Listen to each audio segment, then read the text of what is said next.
안녕하세요.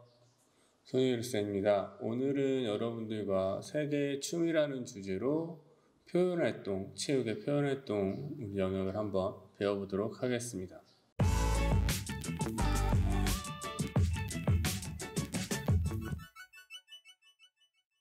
이제 표현활동, 처음에 우리 민속춤의 특징 알아볼 거고요.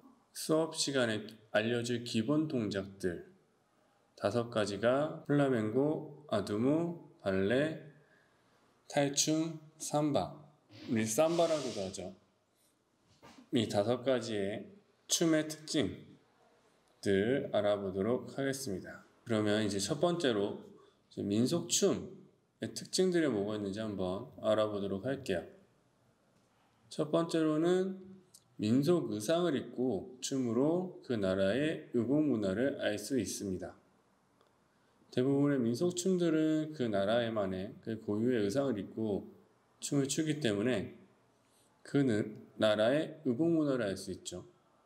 의복 문화를 알 수 있다는 것은 그 나라의 3번에 보이는 생활 습관, 기후, 그런 것들을 같이 또 알 수 있는 하나의 중요한 단서가 되기도 해요. 그래서 어떤 의복 문화, 우리나라 같은 경우는 한복이었고 다른 나라는 다른 의상들이 있죠.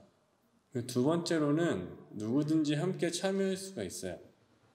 세계 민속춤 같은 경우는 거의 대부분의 그 나라의 큰 명절이나 뭔가 행사 때 이루어지던 것이어서 누구나 함께 참여할 수 있는 쉬운 동작들로 구성이 되어 있고, 현대로 넘어오면서 그 동작들이 발달을 해서 또 발전을 해서 보기에 더 화려하고 그런 공연으로 만들어지는 그런 춤으로 발전했다고 보면 됩니다. 세 번째로 그 나라의 생활 습관, 기후 등이 잘 드러나요. 또 다른 말로 이제 문화가 이 춤에 잘 보입니다. 생활 습관과 기후에 따라서 추는 춤의 형식이 다르고 옷이 달랐기 때문에 이런 생활 습관이나 기후, 문화, 또 전통, 그 시대상 등등 다양한 그 나라의 문화를 볼 수가 있죠. 네 번째는 누가 언제 그 춤을 추기 시작했는지 알기 어려워요. 민속춤의 특징상 어떻게 보면 사람에서 사람으로 전해 내려오는 거기 때문에 정확하게 이 춤을 누가 먼저 시작했다 라고 특정 짓기 어렵습니다. 5번째는 그 나라의 문화를 이해하고 공감하는데 중요한 역할을 한다. 3번째에서도 얘기했다시피 그 나라의 문화를 이해할 수가 있고, 그러면서 예를 들어 아두무 같은 경우는 케냐에서 어떤 부족이 사냥하기 전에 췄던 의식 같은 춤이라고 해요. 그렇다는 것은 그 케냐 부족이 예전에 사냥으로 그런 식품을 구했구나, 농경사회가 아니라 채집사회였구나 라는 것을 알 수 있는 것처럼 그 나라의 세계의 댄스, 각 나라의 민속춤을 보면서 그 문화를 이해하고 공감하는 데 중요한 역할을 할 수 있습니다. 이제 세계의 다양한 춤에 대해서 한번 알아보도록 할게요. 첫 번째로 이제 플라멩고, 스페인에서 시작된 춤입니다. 플라멩고는 떠돌이 생활하는 집시들이 만든 춤이에요. 집시라는 건 우리나라 말로 다시 얘기하면 어떻게 보면 노숙자라고도 할 수 있어요. 이 집시들이 스페인에 모여 살면서 자신들의 슬픈 처지를 표현한 춤입니다.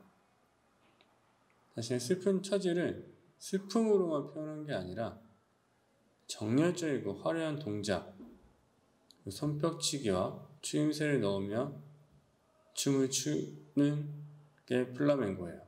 선생님이 생각을 했을 때는 자신의 이상적인 모습을 춤으로, 이상적인 삶의 모습을 춤으로 표현하지 않았나 좀 생각을 하고, 여러분들이 최근에 영화에서도 나왔던 탭댄스라는 신발에 탭을 붙이고 추는 춤이 있는데, 이 플라멩고에서도 그런 형식의 탭댄스의 춤이 있습니다. 손뼉을 치거나 추임새, 어이, 하, 그런 추임새를 넣으면 추는 춤으로 기본 동작이 아주 매우 재밌는 그런 춤이에요. 두 번째, 발레. 러시아에서 매우 많이 전파를 시켰습니다. 근데 발레는 사실 15세기 이탈리아를 중심으로 일어난 르네상스 시대의 소산이에요. 인문주의를 바탕으로 하여 그리스와 로마 고전들이 많이 부흥한 문화운동이 이제 르네상스인데, 그 문의 부흥의 일환으로서 이탈리아에서 사실 탄생을 했어요. 그때는 이제 중세 기독교 금합주의로 인해서 빛을 잘 못 보고 있다가 민중 속에서 민속적인 형태로 명맥이 이어져 나가다가 일부 귀족 계급의 오락으로 행해지게 됐어요. 그러면서 오리지널 발레를 고안하고 전파한 게 이제 러시아인데, 17세기 러시아 황제 표트르 대제가 프랑스의 유명한 무용가들을 불러서 발레를 본격적인 무대 예술로 발전시켰습니다. 그러면서 이제 러시아의 마린스키 극장은 세계 발레의 중심지로 자리를 잡게 되는 거죠. 발레 무용수는 계급 외 제각기 맡은 역할에 따라 타입, 이름이 달라요. 그 다음에 기능, 기술이라던가 연기 범위에 따라서 각자의 저격, 맞는 역할이 정해집니다.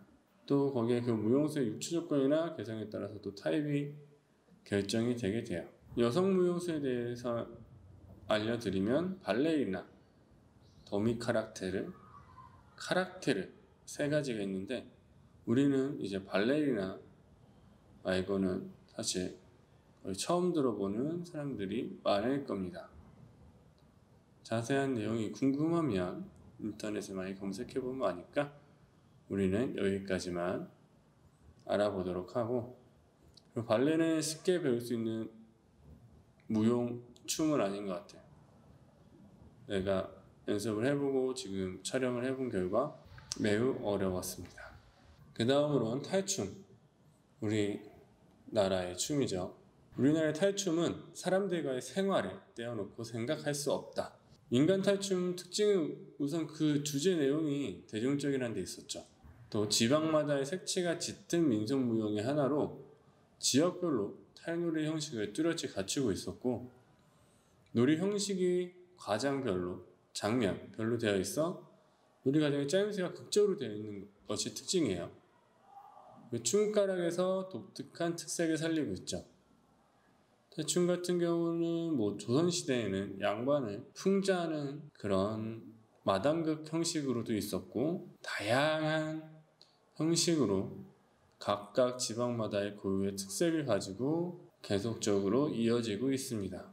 그러면서 이제 탈춤 같은 경우는 우리의 또 전통 악기들, 풍악패와 함께 한 음악극의 한 장면으로 또 쓸 수 있다라고 선생님은 생각을 해요. 그 다음은 삼바, 좀 더 악센트를 줘서 삼바라 부르는데, 브라질의 전통 춤입니다. 브라질은 포르투갈에서 브라질로 건너온 사람들이 사순절 축제와 아프리카 노예들의 전통 타악기 연주와 춤이 합쳐져서 생겨났어요. 한마디로 이민자들이 만든 춤이죠. 삼바는 음악에 따라서 여러 종류의 삼바로 나눠지는데, 혼자 하는 삼바도 있고 파트너와 하는 삼바도 있고 다양한 삼바가 존재합니다. 가장 중요한 건 삼바 춤은 무엇보다 삼바 리듬에 자신의 몸을 맡겨 흘러가는 대로 스텝과 몸을 흔들면 돼요.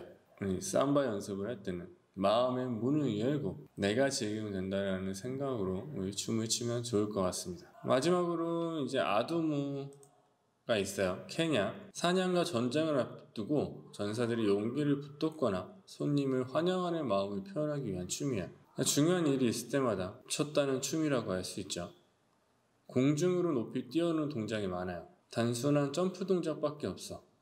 영상을 찾아보면. 근데 엄청 높게 뛰어. 그게 포인트죠. 그래서 아두무 같은 경우는 선생님이 기본 동작을 다양한 점프 동작 5가지로 만들어 보았습니다. 여기까지 세계의 춤에 대한 이론 수업은 끝내고, 다음 영상부터는 선생님이 춘 춤을 보면서 기본 동작을 연습해 보도록 할게요. 그럼 안녕.